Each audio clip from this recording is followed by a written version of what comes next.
trajectory of the journey. That is a broad topic. However, I'm going to be specific about that. I absolutely love life, and life is a journey. And I would like to offer encouragement to people in planning their journey, and specifically have you feel like you could inspire others who need encouragement. I'm going to share 3 ideas with you on how you can meet your goals and make your journey. And when I say the trajectory of the journey, I mean the path, right? I'm trying to use a fancy word. So the path of your journey, we all have a path. And it really dumbfounds me when people say that a person cannot change their journey and they cannot change the course of their lives. I work a lot with disadvantaged youth, and it really amazes me that they feel so discouraged that they cannot change the course of their life.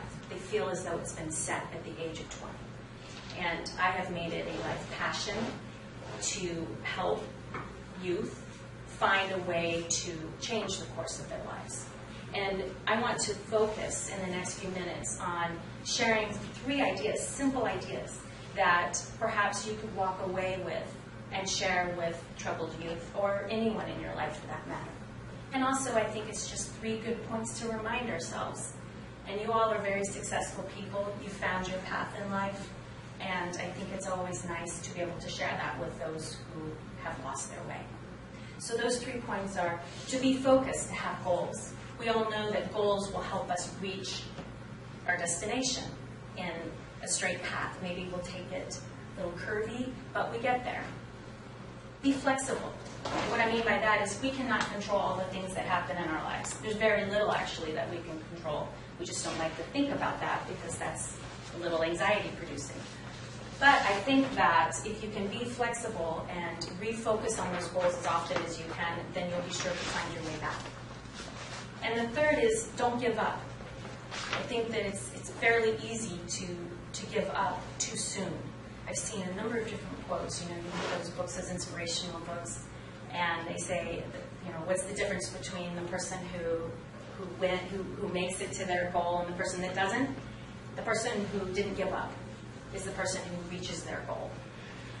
And I want to leave you all with a sense of encouragement, just to feel enthusiastic and to perhaps feel inspired to share this with other people when you leave here. And so that's the point of my speech, is these three points. And I want to give you examples.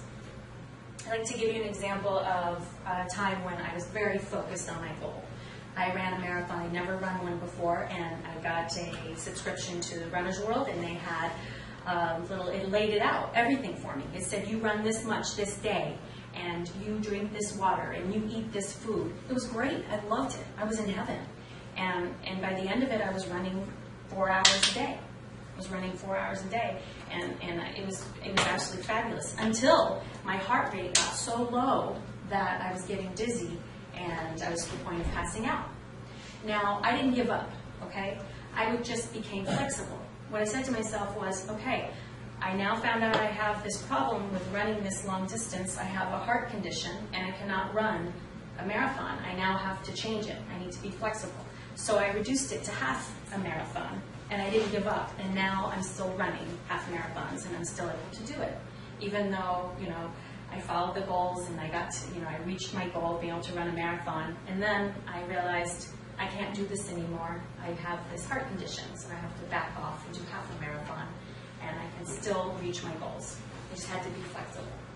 There's a number of examples. I'm sure you all have many yourselves, but having goals helps you get to where you want your destination to be, and being flexible with that, because there's things that we don't know and things that can get in the way, obstruct our goals.